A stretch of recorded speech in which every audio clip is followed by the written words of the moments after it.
food while we're doing this, these procedures for toileting. We always want to follow standard procedures when it comes to washing our hands and making sure that we have gloves. Anytime you move from a dirty surface to a clean surface, change your gloves, wash your hands. When you come in and your first initial interaction with the patient, wash your hands, gloves on, and then of course at the end, always wash your hands before leaving the room. My name is Rachel. Today I will be showing you the proper placement of the bedpan and removal of the bedpan, as well as showing you urinals and the use of urinals, and then the transfer from bed to commode. First, I am going to always follow agency policies and guidelines and regulations. I'm also going to follow state and federal laws. I will always identify the patient. I will always provide privacy, safety, use good body mechanics, and always explain to the patient what we are about to be doing. So I'm going to make sure that my patient is in Fowler's position so it's easier to get him out of bed. I'm also going to make sure that the bed is in a lower position so that it's easy for them to get out of bed, and also lowering the rail. You get the gist. Lowering the rail as well on the side that we are working on. So I'm going to ask the patient to bend their knees, guide them over the edge of the bed, use the gait belt and bring them to the edge of the bed in a dangle. I'm going to make sure to give them a minute, kind of recollect themselves and get ready for transfer. Good body mechanics is used on this one, especially by the nurse in transferring. You want to make sure that you're not hurting yourself or your patient. If they have a weak left side, then we are going to make sure to place the commode at the end of the bed. If they have a weak right side, then we are going to place the commode at the head of the bed. So we're going to go ahead and we are going to kind of brush our knees and our feet against their knees and feet.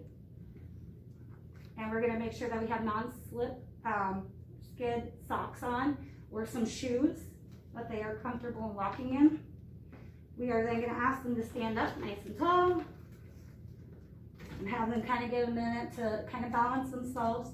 And then we're going to ask them to pivot and sit them down, bending our legs, not our back. So we are using a bedpan. We got two different kinds here. This is a fracture pan. If somebody has like a hip fracture, we would use this, and it would be placed as such with the handle in the front. And then this is our regular bedpan. The higher end is going to go in the front, lower end towards the back. If the patient is in bed, we're going to go ahead and kind of pull them to the side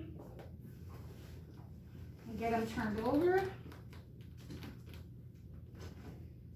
They are also in supine position when we do this, or if they are able to, we can leave them in Fowler's as long as they are able to lift up their butts, and I'm able to slide that under. If it's a patient that is not very mobile, we would go ahead and put them in the supine position, lay them down, turn them to their side, and then place the bedpan underneath them.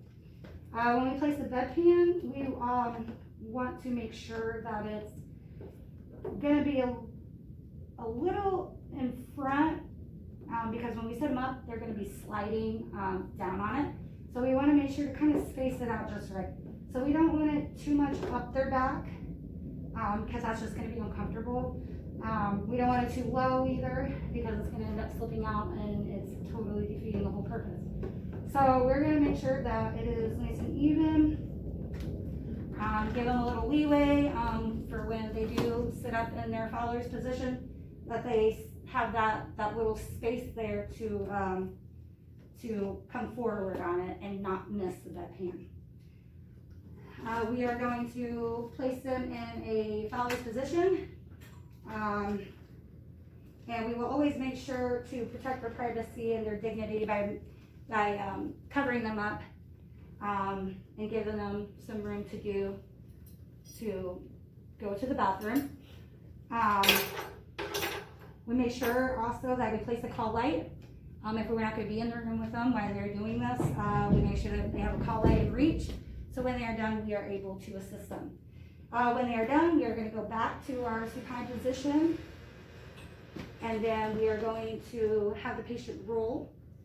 As the patient is rolling, we want to make sure that we hold on to the bedpan, because there will probably be urine in it, and we don't want to make a mess. So as they are rolling, we are holding on to the bedpan and having them come off of it, removing it. When we are done with that, we are going to empty the bedpan out into the toilet. It really is according to what that agency has set forth for the protocol on the emptying of urine and whatnot. So usually it's a toilet. We want to make sure that we clean it out properly after it has been used.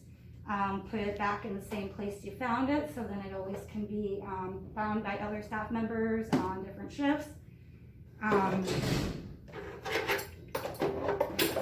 If there is no bathroom in their room, we have to step in the hallway and get rid of it. We have to make sure that it is covered walking down the hallway with like a plastic bag or of course, whatever your agency protocol on that is. We want to make sure that before we leave the room, after we have taken the bedpan out, and actually before you should wash it out, you always want to make sure that the patient's peri area is clean, dry. If it needs, cream, this would be a good time to also do skin assessments, make sure that, there's no reddened areas on their back, on their buttocks. So that would be a good time to kind of look at that as well. We want to make sure also to record the output, make sure to document that. We also always want to notice the odor, color, any inconsistencies in the urine. We always want to make sure to document that and the time. Peri-care is important for both men and female, front and back. And we would want to make sure that the patient's comfortable position before we leave, and make sure that they are covered up. Make sure the bed is down on a lower position, because initially you want to have a good working height for you. So we're going to make sure that the bed is lowered, call lights in reach. And for the urinal, there's different ways you can do it. You can have, if the patient is able to, you can have them dangle on the side of the bed, and if they're able to as well, hold it in place, and that would be for the side laying position, the bed side position.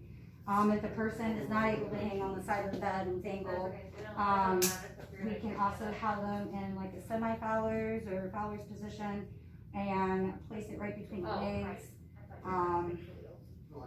And always make sure there's like a towel covering it, or even underneath and on top of it. It kind of prevents from getting the bed soiled and wet. And then, of course, your new. The third one that I also want to mention is the one in the walker. I have experienced that where some men prefer to stand up, and they will use their walker to do so. Now, sometimes you do have to hold the urinal in place for them and hold it for them, because they need both hands to kind of stable themselves. So you would always just hold it, and always record your output as well. If peri-care is needed, or any barrier cream is needed as well, skin assessment would be a good time to do that too as well.